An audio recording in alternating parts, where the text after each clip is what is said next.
इस लेक्चर में हम एक्सरसाइज 15.4 को सॉल्व करने जा रहे हैं, इंडिपेंडेंट एक्सपेरिमेंट्स।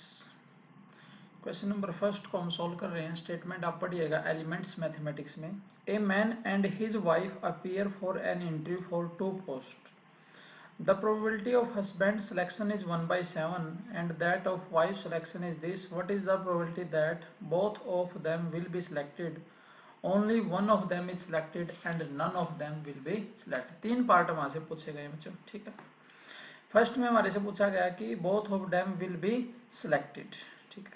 तो दो इवेंट हैं, हस्बैंड की सिलेक्शन की और वाइफ की। तो दो इवेंट्स को हम सपोज कर लेंगे। देखिए यहाँ पर देखिएगा ध्यान से,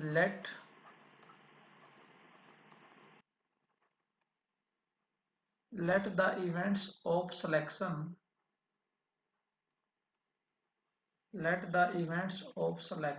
of husband and wife be denoted by A and B respectively. यानी कि हस्बैंड की सिलेक्शन को किससे डिनोट किया, ए से, और उससे बी को, ठीक है। हस्बैंड अपनी सिलेक्शन लेगा, वाइफ अपनी लेगी, तो इसलिए इवेंट्स हैं जो ए और बी कैसे हो जाएंगे, independents. Now events A and B are independent.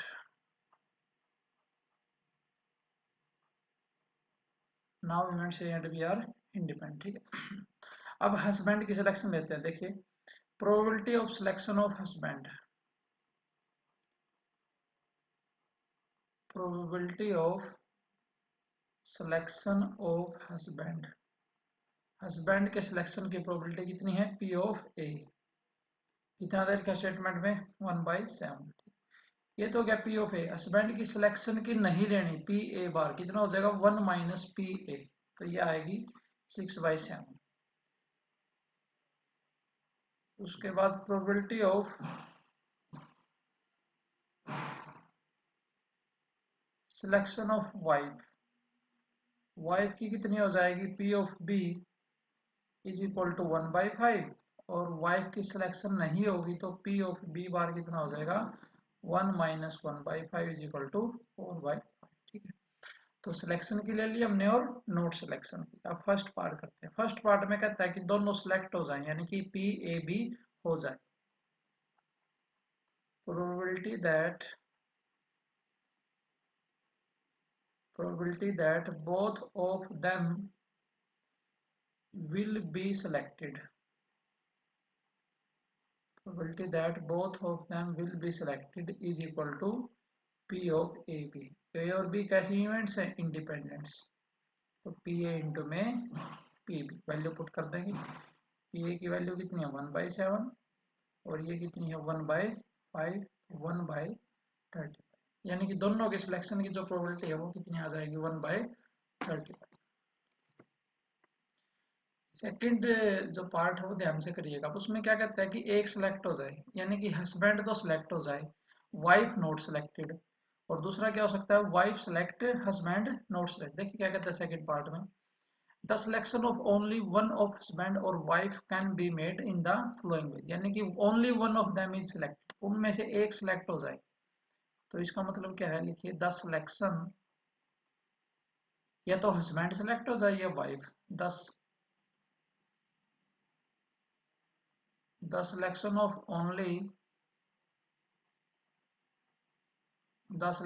only one of husband, the selection of only one of husband or wife can be made in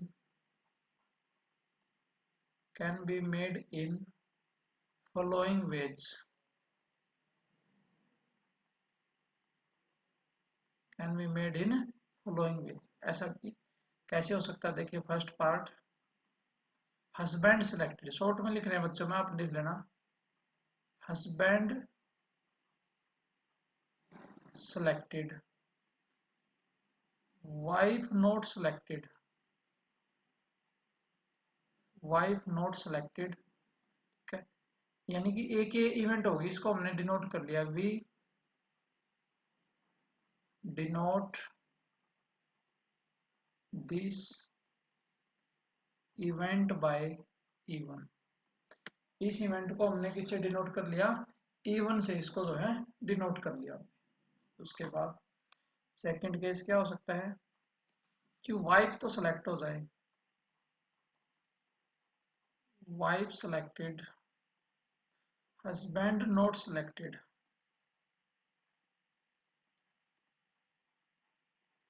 husband not selected, we denote this event by E2, we denote this event by E2। ठीक है, दो event होगी, एक को select करना है तो लिखेंगे therefore probability of selecting,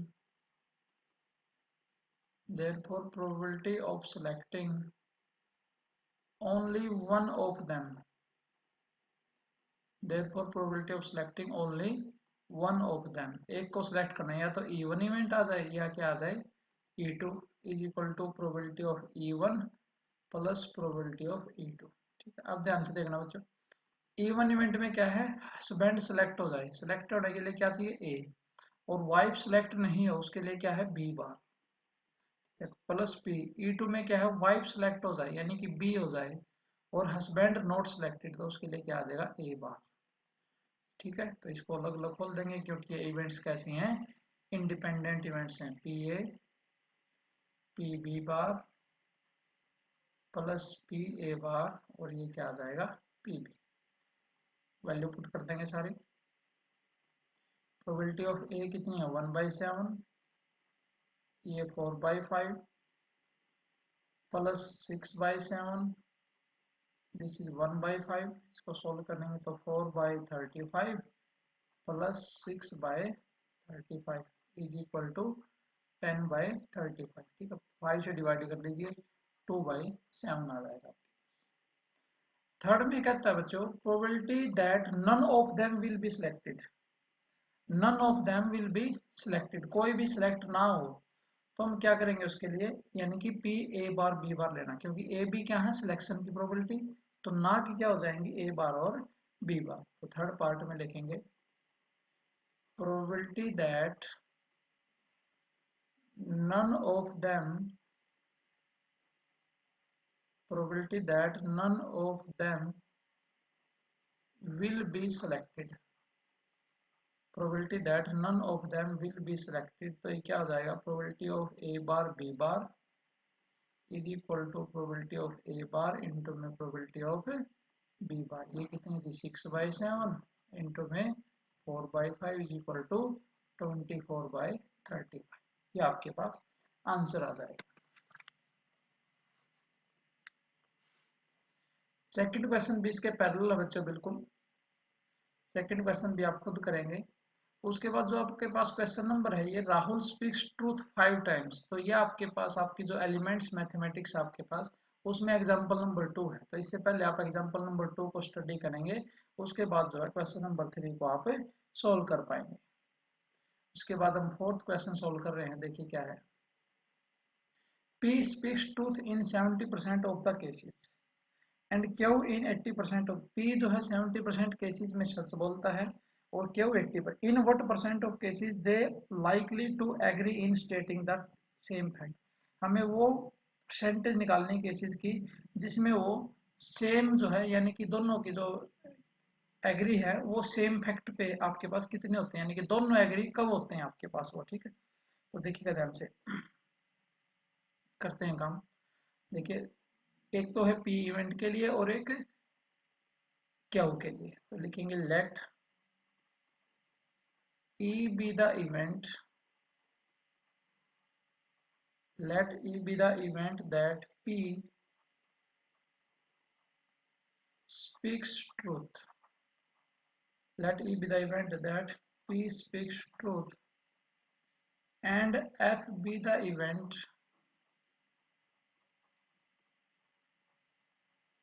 and F be the event that Q speaks truth, Q speaks truth।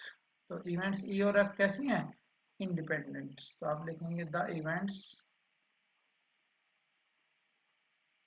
E and F are independent. The events E and F are independent. Now P of E, यानी कि E event क्या है, P truth का बोलता है बच्चों 70% cases में, इसका मतलब 70/100 is equal to 7/10। Similarly P of F यानी कि क्याउ का बोलता है 80% केसेस में, 80/100 is equal to 8/10। Probability of E यानी कि P सच बोलता है, तो P सच किस केस में नहीं बोलता, 30% में, 1 में से माइनस कर देंगे, यानी कि therefore probability of E bar is equal to probability that P does not speak the truth, यानी कि P सच नहीं बोलता, कितना आ जाएगा 1 माइनस 7/10 इज इक्वल टू कितना आ जाएगा 3/10। इसी तरीके से हम F बार निकाल लेंगे कि क्या वो सच नहीं बोलता, तो उसमें लिखेंगे आप P ऑफ F बार, क्या लिखेंगे, प्रोबेबिलिटी दैट क्या does not speak the truth, तो 1 minus this is equal to 2/10। ठीक है, वीडियो पॉज करके आप लिख सकते हैं प्रोबेबिलिटी दैट क्या does not speak the truth. अब हमें सेम पर एग्री होना है, यानी कि या तो वो दोनों ट्रूथ बोले या फिर वो दोनों ट्रूथ नहीं है। ठीक है, तो सेम फैक्ट पर उसने पूछा हमारे से, तो आप लिखेंगे P and Q are likely, P and Q are likely to agree, P and Q are likely to agree in stating the same fact in following ways.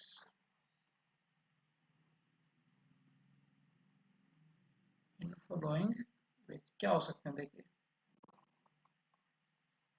P speaks truth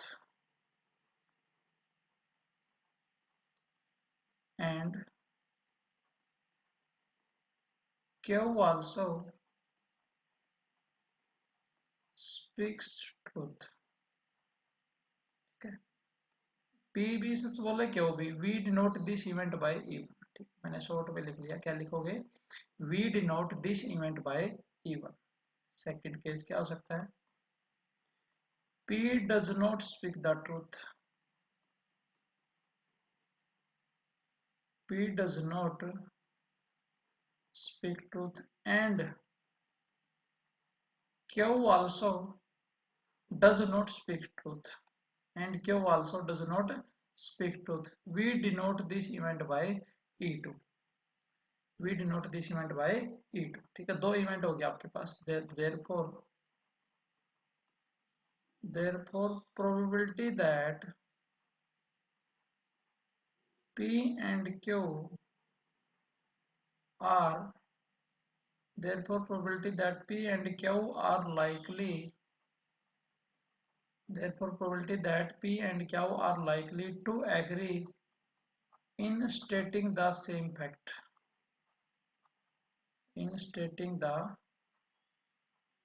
same fact, probability that P and Q are likely to agree in stating the same fact is equal to probability of E1 और E2।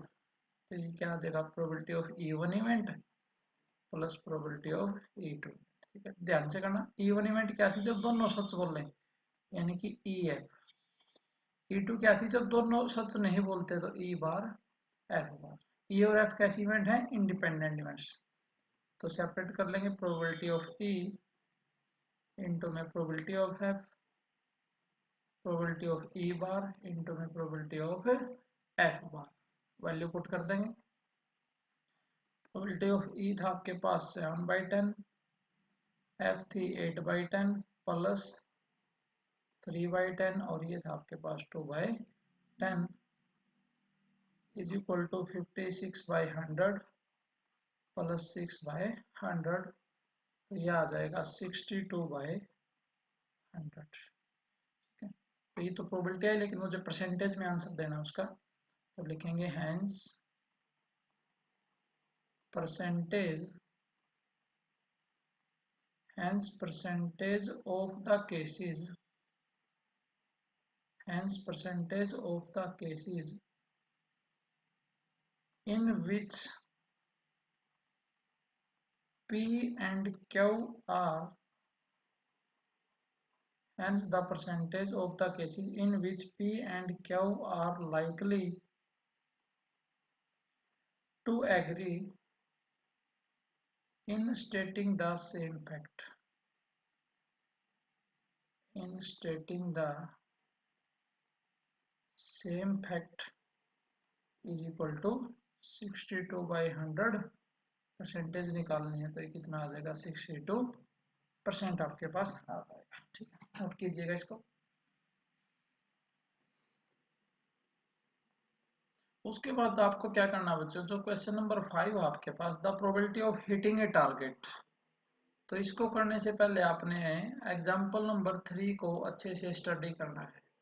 Example number 3 को आप जैसे ही study करेंगे तो example number जो 5 है वो जो है सोल्व हो जाएगा। जो आपका क्वेश्चन नंबर 5 है वो इजिली है, जो वो सोल्व हो जाएगा। ठीक है, उसके बाद करते हैं हम नेक्स्ट जो क्वेश्चन है, क्वेश्चन नंबर 8 करते हैं बच्चों, श्याम तक, क्योंकि इसी टाइप के क्वेश्चन। क्वेश्चन नंबर 8 देखिए क्या कहता है, in tossing a coin thrice, coin को 3 टाइम टॉस किया, find the chance of throwing head and tail alternatively in 3 successive trials. Head और टेल है जो आपको वो क्या चाहिए, अल्टरनेटिव चाहिए। ठीक है, अल्टरनेटिव मतलब पहले हेड आया फिर टेल हेड, या फिर पहले टेल हेड फिर क्या आया, टेल। तो देखिए ध्यान से 3 टाइम्स आपको टॉस दिया है, तो लिखेंगे let H and T be the events, let h and t be the events of occurrence of, let h and t be the events of occurrence of head and tail respectively। ठीक है, इन ए, जब हम single toss करते हैं, in a single toss of a coin, the probability of getting a head, the probability of getting a head, that is probability of head की probability कितनी होती है सिंगल टॉस में, 1/2, and probability of getting a tail वो भी कितनी होती है, 1/2। probability of getting a tail and probability of, ठीक है। लेकिन हमने क्वाइन को 3 टाइम टॉस किया तो सैंपल स्पेस 8 का बनेगा, लेकिन हमने वो लेने हैं जिसमें हेड और टेल क्या है, अल्टरनेटिव आए। तो आप लिखेंगे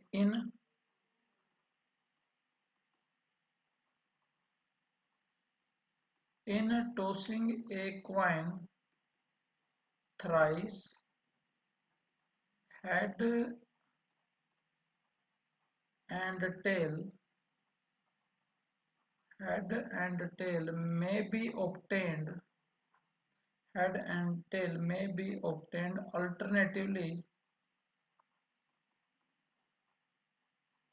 in, सिर्फ आपके पास 2 वेज होते हैं बच्चों, दैट इज क्या क्या हो सकता है, देखो अल्टरनेटिव हेड टेल हेड, या फिर क्या हो सकता है टेल हेड टेल, अल्टरनेटिव आए। ठीक है, इनकी हम प्रोबेबिलिटी ले लेते हैं now. Probability of head tail head, तो कैसे इवेंट्स हैं, इंडिपेंडेंट, तो सेपरेट हो जाएगा ये, P of H P of T into में पी ऑफ एच, हर एक की वैल्यू कितनी है, 1/2 इंटू 1/2 इंटू 1/2 इक्वल टू 1/2। ठीक है, तो ये लाइन इसमें इंपॉर्टेंट है बच्चों, हेड एंड टेल में बी ऑब्टेन्ड अल्टरनेटिवली। तो एस में तो कितने होते हैं, 3 टाइम्स टॉस करते हैं 6, लेकिन हमें हेड और टेल क्या लेना है, अल्टरनेटिव, तो वो 2 ही तरीके हो सकते हैं। दूसरे की प्रोबेबिलिटी निकाल लेंगे, and probability of T H T is equal to probability of T probability of H into में प्रोबेबिलिटी ऑफ टी। तो ये कितना आ जाएगा, 1/2 into 1/2 into 1/2 is equal to 1/8 आ जाएगा। ठीक है, उसके बाद हेड और टेल क्या चाहिए, अल्टरनेटिवली, तो दोनों को और के साथ सोल्व कर लेंगे। देखिए therefore probability of getting, therefore probability of getting head and tail alternatively, probability of getting a head and tail alternatively is equal to probability of HTH or probability of THT is equal to probability of HTH plus probability of THT। दोनों को solve कर लेंगे 1/8 plus 1/8 is equal to 2/8 is equal to 1/4। ये आपके पास answer आ जाएगा। करिए note शाबाश।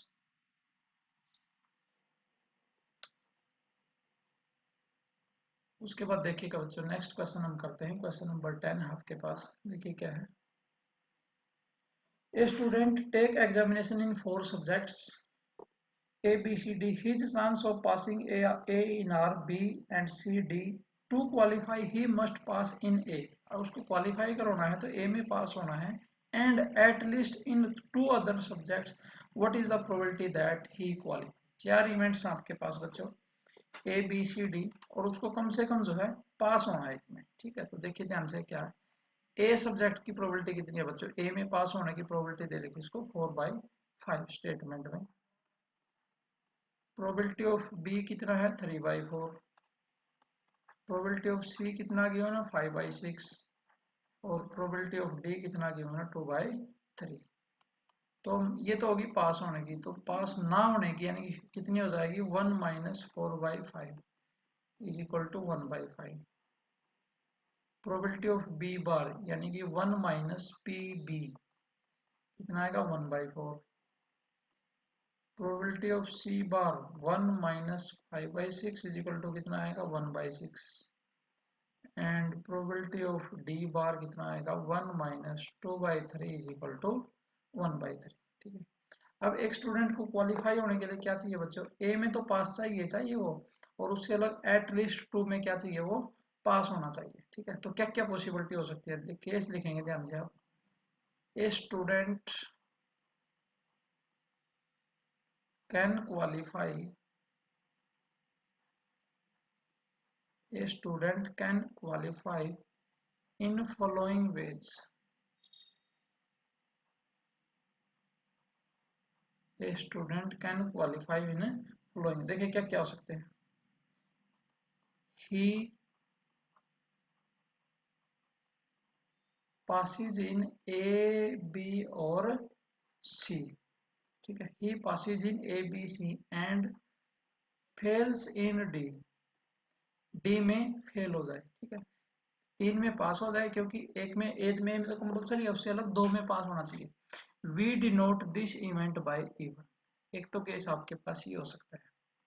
Second case क्या हो सकता है, ही पासिज इन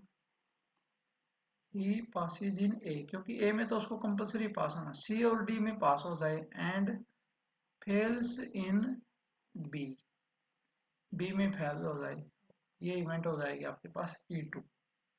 उसके बाद थर्ड इवेंट क्या हो सकती है, he passes in A, B, D and fails in C. We denote this event by E3। ठीक है, हो सकता है वो बच्चों 4 के 4 में क्या हो जाए पास हो जाए, ऐसा भी तो केस हो सकता है ना। फोर्थ केस क्या बनेगा, he passes in A, B, C and D and fails in none, किसी में भी फेल ना हो and fails in none. We denote this event by E4। इस इवेंट को किससे डिनोट करेंगे E4 से। तो 4 इवेंट हो गए आपके पास। तो पास होने की प्रोबेबिलिटी निकालनी है उसकी। देखिए probability that the student qualifies, probability that the student qualify कर लो, या तो E1 इवेंट हो सकती है, या फिर क्या हो सकती है E2 इवेंट हो सकती है, या फिर E3, या इवेंट क्या हो सकती है E4। तो सभी की सभी इवेंट्स क्या है, म्यूचुअली एक्सक्लूसिव, यानी कि इंडिपेंडेंट है सारे की सारे। Probability of E1 E2 probability of E3 plus probability of E4। ठीक है, ध्यान से देखिएगा बच्चों। प्रोबेबिलिटी ऑफ E1 क्या है, ए बी सी में पास हो जाए, ए बी सी में पास हो जाए, डी में फेल, तो डी क्या आ जाएगा 12, plus probability of A, second क्या है ए सी डी, ए सी डी और फेल्स कहाँ पर हो जाए, बी में, तो बी के ऊपर क्या आ जाएगा 12, plus probability of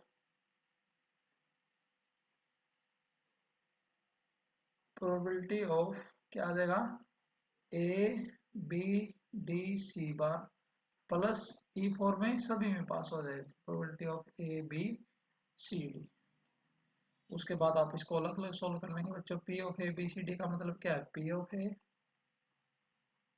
P of B, P of C and P of D bar. ठीक है, सिमिलरली इसको सोल्व कर लेंगे, इस प्लस ऐसे खोलेंगे ऐसे इसको, पी ए क्या आएगा, ये पी सी, फिर क्या आएगा पी डी, और फिर क्या आएगा पी बी बार, प्लस इसको ओपन करते हैं, P of A, P of B, P of D और P of C bar, plus P of A, P B, P C और क्या आ जाएगा पी डी। ठीक है, सभी की सभी जो वैल्यू आपने सॉल्व कर ली शुरू में, ये वैल्यू गिवन थी आपके पास, ये वैल्यू यहाँ पर पुट करके आप जो है कैलकुलेशन निकाल लें। करिएगा नोट्स, इसकी कैलकुलेशन आपने वीडियो पॉज करके आप कर सकते हैं। उसके बाद देखिएगा बच्चों क्वेश्चन नंबर 12। अब क्वेश्चन करते हैं बॉल के लिए। देखिए, a box contain 3 red and 5 blue balls. 3 red है, सॉरी क्वेश्चन नंबर, एक मिनट, क्वेश्चन नंबर 12 आपके पास, 12 ये है भाई, क्वेश्चन नंबर 12 देखिए। ए bag contains 6 black balls 3 white balls, ये है आपकी बुक में 12th क्वेश्चन। 6 क्या है आपके पास ब्लैक बॉल्स, ठीक है, स्टेटमेंट मैच कर लेना, हो सकता है आपके में नंबरिंग आगे पीछे हो जाए। 3 white balls, another bag contains, तो आपके पास सेकेंड बैग है, उसमें क्या है 5 ब्लैक बॉल्स और 4 व्हाइट बॉल्स। ठीक है, if one ball is drawn from the each bag, find the probability that these two balls are of the same color। आपने बॉल को ट्रांसफर करना बच्चों, हो सकता है फर्स्ट बैग से आप सेकंड बैग में ब्लैक बॉल ट्रांसफर कर दें, और ठीक है, हो सकता है आप सेकंड बॉल भी ब्लैक ट्रांसफर कर दें, हो सकता है आप व्हाइट बॉल ट्रांसफर करते हैं, हो सकता है सेकंड केस में भी आप व्हाइट बॉल ट्रांसफर, क्योंकि two balls are of same colour. Last line पढ़िए ध्यान से, find the probability that these two balls are of same colour. Same colour का मतलब या तो दोनों व्हाइट ट्रांसफर कर सकते हैं, या फिर दोनों की दोनों जो है ब्लैक बॉल ट्रांसफर कर सकते हैं। ठीक है, सॉल्यूशन देखिएगा, दो बॉल आपको ट्रांसफर करनी है, तो लेट, ठीक है, डायग्राम भी बना सकते हैं आप साथ में, let B one be the event, let B one be the event, let b1 be the event of getting a black ball from first bag, bag, यानी कि B1 इवेंट किसके लिए होगी, बस जब फर्स्ट बैग से ब्लैक बॉल को उधर लेके गए। ठीक है, B2 हो जाएगी, उसके बाद लिखेंगे B2 B the event,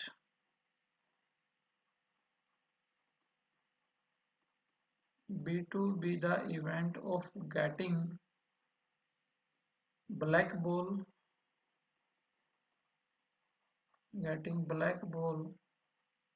from second bag।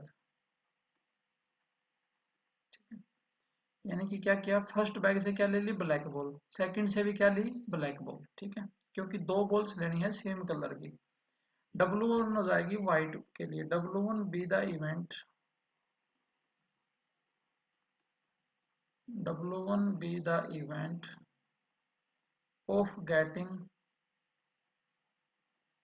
White ball from first bag. उसके बाद W2 W B the event of getting a white ball from second bag, कि उसने मेंशन किया बच्चों बॉल सेम होनी चाहिए, ठीक है, ट्रांसफर नहीं करनी इसमें, सॉरी, बॉल सेम होनी चाहिए, यानी कि फर्स्ट बैग से ब्लैक ली है तो सेकंड से भी ब्लैक, ठीक है। तो देयरफॉर प्रोबेबिलिटी ऑफ B1, ठीक है, B1 का मतलब क्या था, black ball from first bag में ब्लैक कितनी है 6, तो 6/9 total. Probability of B2, second bag से ब्लैक बॉल कितने में से आएगी बच्चों 5 में से, 5/9।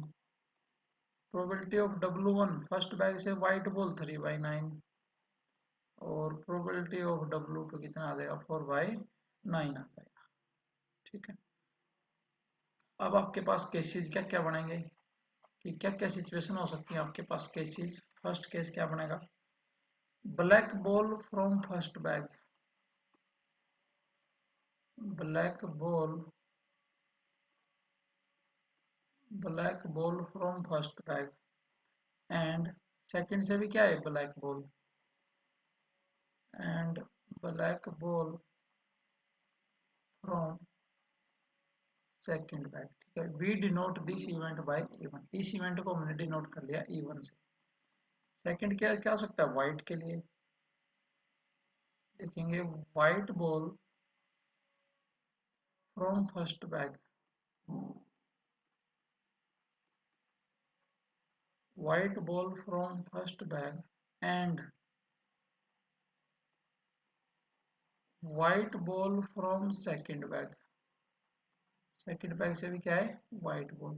we denote this event by E2, इस इवेंट को हम किससे डिनोट करेंगे E2 से।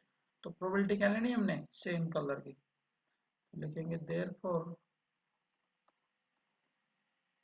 probability of getting, therefore probability of getting two balls, probability of getting two balls of same color, same colour की क्या हो जाएगी, देखिए probability of getting two balls of same colour, probability of E1 और E2 is equal to probability of E1 plus probability of E2। Probability of E1 में क्या थी, दोनों ब्लैक बॉल, यानी कि B1 और B2, प्लस इसमें क्या था, दोनों की दोनों व्हाइट बॉल PW1 PW, ठीक है। इवेंट्स कैसी हैं, इंडिपेंडेंट, जब आपके पास ए और बी दो इवेंट्स इंडिपेंडेंट होती हैं तो पी ऑफ ए बी किसके इक्वल होता है, पी ए इंटू में पी बी, तो ये हो जाएगा P of B1 P of B2 plus P of W1 into में पी ऑफ W2, ठीक है। इसकी जो वैल्यू आप पुट कर देंगे, नोट कीजिएगा, ये वैल्यू आप जो है पुट कर लेंगे। उसके बाद जो है क्वेश्चन नंबर 13 आपकी बुक में बच्चों, ए bag contains 4 red and 5 black balls, 4 red balls हैं एंड 5 ब्लैक बॉल्स हैं, एंड ए सेकंड बैग में क्या है, ठीक है, ये क्वेश्चन आप खुद करेंगे, मैं बता देता हूँ कैसे करोगे आप। 3 रेड बॉल एंड 7 क्या है ब्लैक बॉल्स, ठीक है। 1 ball is drawn from the first and 2 from the second, पहले बैग से तो लेनी है 1 बॉल और सेकंड बैग से कितनी बॉल लेनी है 2 बॉल। Find the probability that out of 3 balls 2 are black and 1 नहीं, 2 ब्लैक आए और एक रेड आए। तो आप इस क्वेश्चन को करने से पहले आपकी जो एलिमेंट्स मैथमेटिक्स की बुक है उसमें एग्जांपल नंबर 5 को अच्छे से स्टडी कीजिएगा। एग्जांपल नंबर 5 को स्टडी करने के बाद आप जो है इस क्वेश्चन को इजिली सोल्व कर सकते हैं। इसी तरीके से आपके पास बच्चों क्वेश्चन नंबर 17 एक्सरसाइज में क्या है, 2 balls are drawn at a random from a containing, statement match कर लीजिए 17 की, 2 balls are drawn at random from a bag containing 3 white balls, 3 red balls and 4 green balls और 4 हैं black balls, one of them without replacement का case है, find the probability that both the balls of different colors। तो question number 17 को करने के लिए आप एग्जाम्पल नंबर 8 को अच्छे से स्टडी कीजिएगा अपने बुक में। एग्जाम्पल नंबर 8 से है आपके पास, 2 balls are drawn at random from a bag, ठीक है, बिल्कुल पैरेलल क्वेश्चन चलेगा एग्जाम्पल नंबर 8, ठीक है। एग्जाम्पल नंबर 8 को आप पढ़ेंगे तो ये जो प्रॉब्लम आपकी सोल्व हो जाएगी। उसके बाद नेक्स्ट क्वेश्चन करते हैं हम। क्वेश्चन नंबर 19 देखिएगा बच्चे ध्यान से। क्वेश्चन नंबर 19 आपके पास क्या है देखिए।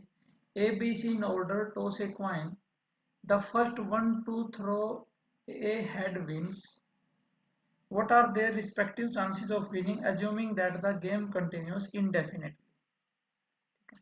आपने उनकी जो विनिंग की प्रोबेबिलिटी बतानी है ए बी सी की। तो ए की जीतने की प्रोबेबिलिटी क्या होगी और बी की क्या होगी और सी की क्या होगी। ठीक है, तीन केस हैं इसमें, लेकिन एग्जाम में हमसे एक केस ही पूछता हो, तो हम तीनों को डिस्कस देखिए क्या है। A B C in order toss है, क्वाइन को टॉस करते हैं और the first one to throw a head wins, जिसका हेड आएगा वो जीत जाएगा। तो देखिए let E denote the event, let E denote the event of getting a head, let E denote the event of getting a head, that is head का मतलब जीत गया, a success, सक्सेस की प्रोबेबिलिटी आ जाएगी। therefore probability of E, head आने की probability क्या होती है 1/2।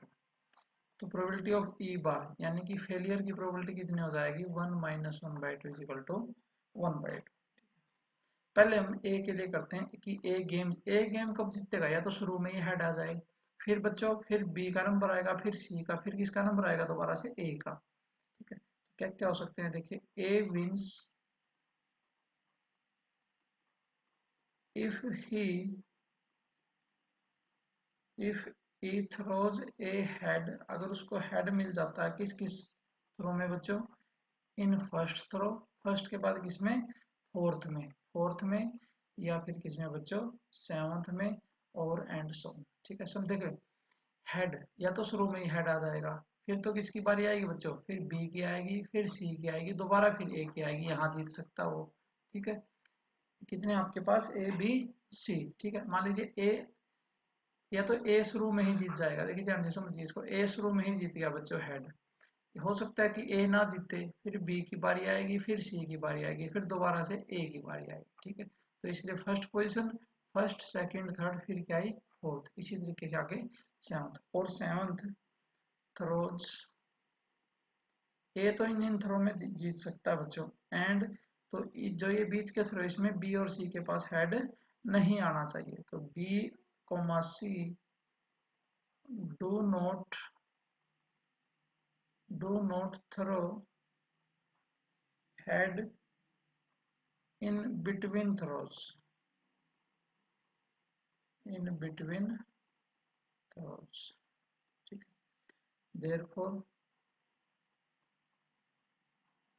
Probability that A wins, A जीत जाए, इसकी प्रोबेबिलिटी क्या होगी देखिए। प्रोबेबिलिटी ऑफ, हो सकता है ई शुरू में जीत जाए वो, या फिर ए के पास भी हेड नहीं आए, बी के पास भी नहीं आए और सी के पास भी नहीं आए, फिर ए जीत जाए। ठीक है, फिर वही सेवंथ पोजीशन पर ई मतलब यहाँ नहीं जीतेगा, सेवंथ पर जीतेगा, 1 2 3 4 5 6 और 7 इस पर जीत जाएगा। एंड सो ये केस चलेंगे आपके पास। ठीक है, क्योंकि इवेंट्स क्या इंडिपेंडेंट हैं, तो probability of E plus probability of E bar E bar E bar E plus probability of E, इसको 6 बार लिख लेंगे, 7 बार में तो वो जीत जाएगा। 1 2 3 4 5 6 और 7 एंड सो। ठीक है, वैल्यू पुट कर लेंगे अलग अलग लिख के, पी बार तो क्या आएगी देखो, पी 1/2 प्लस पी बार कितना 1/2, 1/2 इंटू 1/2, पी भी कितना है 1/2 प्लस ये वैल्यू पुट कर लेंगे 1/2 1/2 1/2 1/2 1/2 1/2 और into 1/2 plus plus and so. इसको सॉल्व कर लेंगे, इज इक्वल टू 1/2 प्लस इसको मैं लिख सकता हूँ बच्चों 1/2 क्यूब इंटू में 1/2, क्यों, क्योंकि ए फर्स्ट टर्म बढ़ाएंगे हम, इसमें जीपी यूज करने वाले हैं, plus 1/2 raise to the power 6, वैसे तो 1/2 की 7 था ये, तो 6 एक साथ लिख लिया और 1/2 को अलग कर दिया आपको, सो ऑन इन्फिनिटी। तो ये क्या बन गया आपके पास जीपी, इनफाइनाइट जीपी का सम क्या होता है, देखो A plus A R plus A R square. Infinite GP का सम क्या होता है, A upon 1 minus R. A कितना, first term 1/2 upon 1 minus R, common ratio कितना बचा 1/2 का क्यूब। इसको सोल्व करेंगे 1/2 अपॉन 1 माइनस 1/8, इसको सोल्व करेंगे तो ये आ जाएगा 4/7 आपके पास आ जाएगा। तो ये हमने प्रोबेबिलिटी निकाल ली कि ए जीत जाए। इसी तरीके से इसने तीनों की अलग अलग पूछा, बस एक की पूछता बच्चों ए विन करे या बी विन करे या सी विन करे। अब सेकंड में बी को विन करवाते हैं। बी कब जीतेगा, देखो बच्चों पहली टर्न आएगी ए की, ए तो हार जाए और बी क्या है जीत जाए, यानी कि बी को हेड मिले, सेकंड पोजीशन पर जीतेगा। फिर कहाँ जीतेगा बी, फिफ्थ पर, फिर एट्थ पर। लिखेंगे B wins if he throws head in second, fifth, eighth throws. Second fifth this, और यहाँ पर ए और सी क्या है, वो थ्रो नहीं करें हेड को। A C do not, A C do not throw head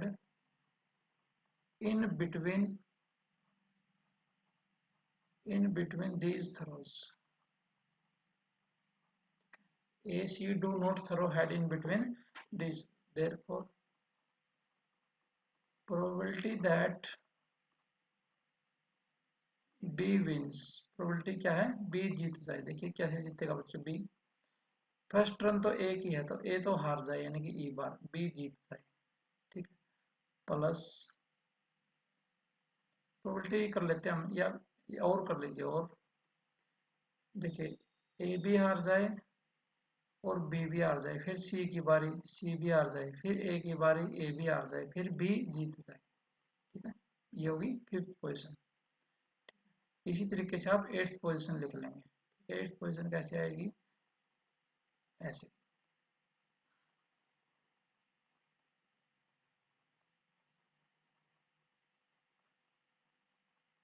बिल्कुल पैरेलल चलेगा उसकी तरह। उसके बाद प्रोबेबिलिटी क्या कर लेंगे, अलग अलग कर लेंगे। Probability of E bar E plus probability of this term plus probability of this term. ठीक है, ये आप लिख लेंगे। उसके बाद इंडिपेंडेंट इवेंट्स हैं तो ठीक है, P E bar into P E, P E bar P E bar P E bar P E bar into P, ऐसा लिख लेंगे उसको। ठीक है, फिर आप वैल्यू पुट करेंगे तो क्या आएगी 1/2, यहाँ से क्या आएगा 1/2 इंटू 1/2 प्लस यहाँ से 5 बार 1/2 into 1/2 into 1/2 into 1/2 into 1/2 plus ये क्या था 8 टाइम्स 1/2 1/2, ये था 8 टाइम्स। ठीक है, ये कर लेना आप, क्योंकि ये कितना है 1/4, यानी कि 1/4 मुझे बाहर रखना है तो दो 2 बाहर लिख लिया 1/4, तो अंदर कितना बचेगा 1/2 raise to the power 3 plus इसमें से 1/4 ले लिया, टोटल कितने थे 8, तो यहाँ कितना बचेगा 2 रेज टू द पावर 6, क्योंकि 2 की पावर 8 है ना ये, तो 2 की पावर 2 बाहर लिख लिया 1/4 अप टू सॉन इन्फिनिटी। तो जीपी का रिजल्ट है ये 1/4 upon 1 minus R, common ratio कितना है इसमें, ये वाले टर्म। ठीक है, इसको सोल्व कीजिए तो 1/4 इंटू में 8/7 इज इक्वल टू 2/7। तो ये हमने प्रोबेबिलिटी निकाली बी विन करे, बी जीत जाए। ए भी जीत क्या बच्चों, बी भी। अब सी की प्रोबेबिलिटी कैसे निकालेंगे, 1 में से माइनस कर देंगे टोटल प्रोबेबिलिटी में। ठीक है ना, तो सी की कैलकुलेशन करने की जरूरत नहीं है, लिखेंगे प्रोबेबिलिटी दैट सी विंस, तो क्या आ जाएगी 1 माइनस बी की जीतने की प्रोबेबिलिटी और सी की जीतने की प्रोबेबिलिटी, तो ये आ जाएगा 1 माइनस 6/7 इज इक्वल टू 1/7। तो उसकी जो जीतने की प्रोबेबिलिटी हो कितनी आ जाएगी 1/7 आपके पास आ जाएगी। नोट कीजिएगा।